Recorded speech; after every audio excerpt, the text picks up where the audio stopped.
Bahkan cerita fitnah adzabil qabri itu ceritanya Sayyidah Aisyah itu didatangi dua perempuan Yahudi.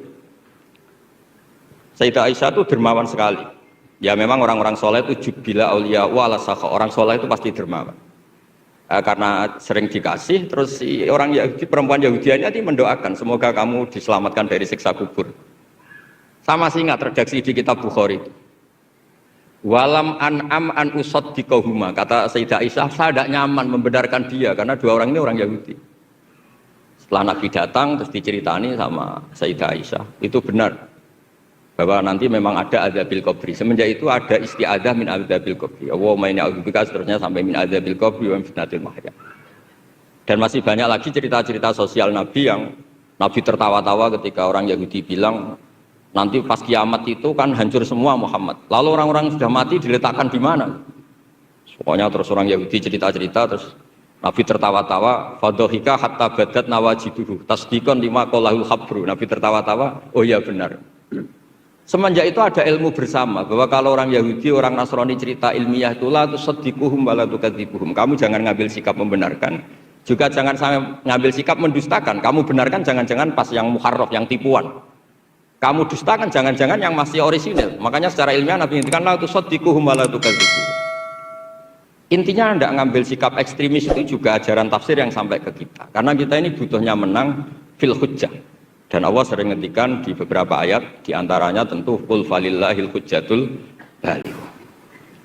Makanya di sini saya itu profesor sering ngaji di sini Pak Kures. Tapi entah lupa apa tidak, saya tuh sering ngaji di rektorat sama Pak Fathul Wahid. Harusnya sudah jadi kiai karena sering ngaji sama saya. Tapi kalau jadi kiai kan, kata Profesor Zaini itu pernah cerita, kalau jadi kiai itu rezekinya agak jelas, nggak per bulan dapat apa gaji. Makanya Pak Zaini pas ketua ini sayang Bu Ova nggak hadir karena beliau di Jakarta, putri Pak Zaini sekarang yang jadi rektor di UGM. Itu ada Ustadz latihan kiai itu jatuh di Indramayu, pas itu beliau ketua wilayah itu Kemenak di Indramayu. Itu jatuh, santrinya tuh susahnya bukan main, tapi kata kiainya nggak apa-apa, masih kan. Ternyata yang dipegang itu salam tempel itu. Jadi badannya agak dipikir tapi masih. Karena dulu jadi kiai itu susahnya minta ampun. Makanya profesi ini sudah jarang yang mau itu.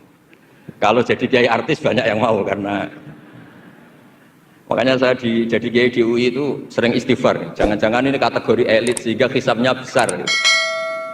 Makanya saya ini termasuk kiai orisinil. Jadi saya dipaksa jadi kiai di sini tapi sering nggak mau karena saya ini kiai betul. Jadi kalau fasilitas banyak takut hisab. Kalau kiai nggak betulan fasilitas banyak tambah seneng. Nah ini bukan nyindir siapa-siapa, ini memang aturan ikhlas begitu, mukhlisin alahuddin, enggak nyindir siapa-siapa, memang aturannya begitu. Saya cerita di keluarga saya yang masih megangi itu. Di pondok itu ajaran pertama itu tauhid, dan itu mesti diajari sifat pertama Allah itu wajibul wujud, wujud kita mbakok mukhalafatul lil hawadis. Dan mereka sering beri contoh.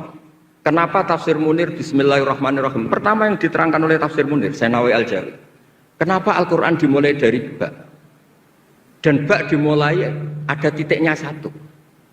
Itu Allah seakan-akan mau maklumatkan bahwa awalu hadil mawujudat adalah nuqtah wahidah. Pertama wujud, kamu gambar apa saja, saya sering cerita ini tak ulang-ulang. Kamu gambar apa saja, entah gambar jelek, entah bagus, tetap dimulai dari satu titik. Angka 1 juta sampai 1 miliar 1 triliun tetap dimulai dari angka 1.